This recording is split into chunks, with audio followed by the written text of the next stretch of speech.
There's an entire generation of people who remember both the old rotary phones from childhood and the excitement when the first iPhone came out in 2007. Psychologists and researchers often find it hard to clearly define them.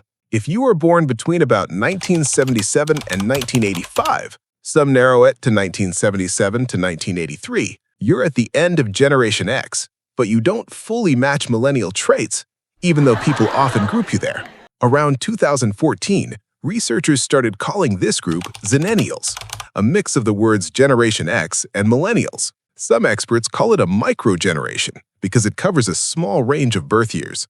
What makes this group special is that they grew up during a fast shift from an analog world to a digital world, and that shaped their psychology in a unique way. Xennials spent their early childhood and much of their teen years in a mostly analog world. Boredom was normal.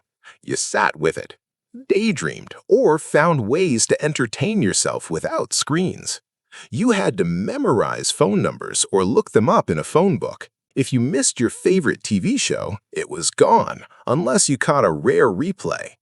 There was no streaming, no watching on demand. Communication happened on landlines, and making plans meant choosing a time and place ahead of time, then showing up and hoping everyone else did too.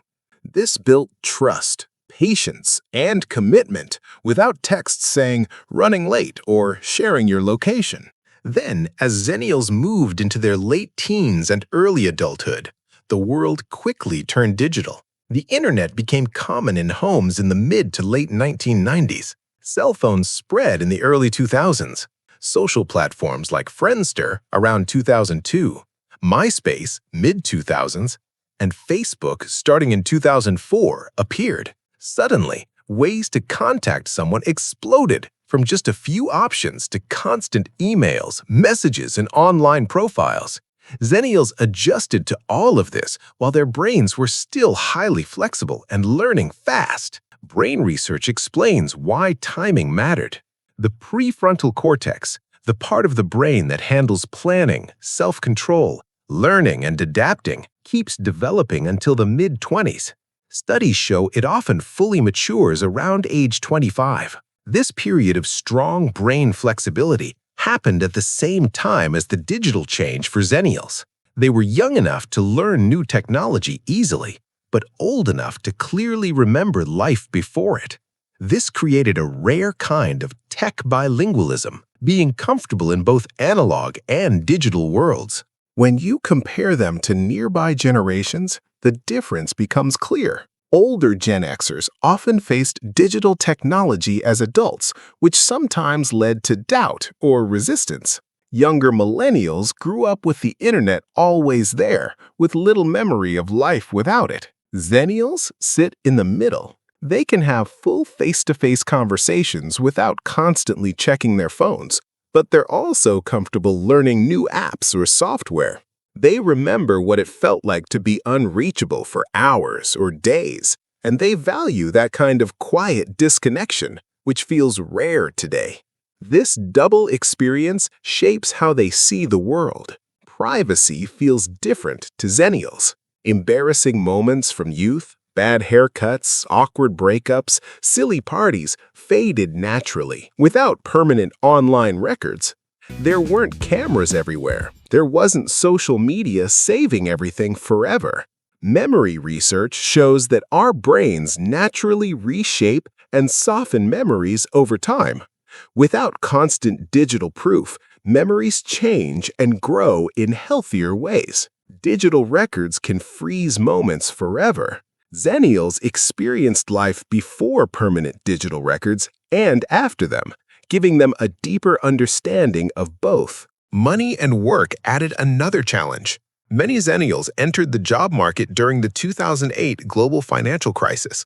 This made things harder. Jobs were scarce, careers stalled, financial stability felt uncertain, right when people usually tried to build independence. Research shows that starting your career during a recession can affect income and career growth for years. It can also leave emotional stress about money and security. Even after recovery, many still feel a quiet worry. What if it happens again?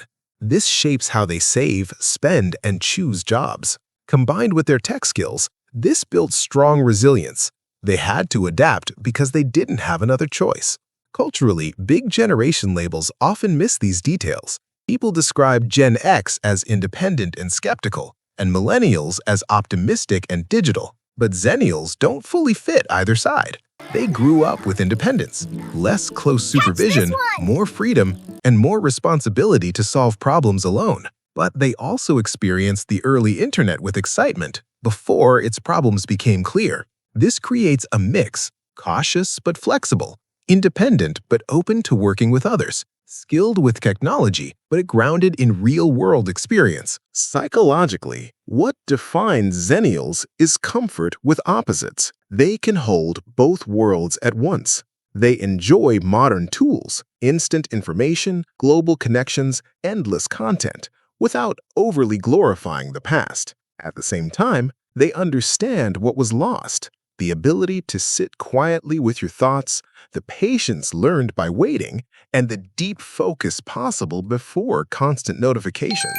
This in-between experience teaches an important lesson about adapting. Xennials learned that the world can change fast, and you must grow without losing who you are. Huge changes in technology, money, and culture can happen while you're still building your life. Surviving means adjusting while keeping your core identity. In today's fast-moving world, that skill matters more than ever. It's not about being better. It's about living through a major turning point in history that forced flexibility. If you're a Xennial, that feeling of not fully fitting in, too young for some things, too old for others, can sometimes feel lonely. But that in-between space is part of your story. You were raised between two eras, yet you can move comfortably in both. You've lived through change and learned how to adjust. And that viewpoint may be one of the most valuable gifts of your generation.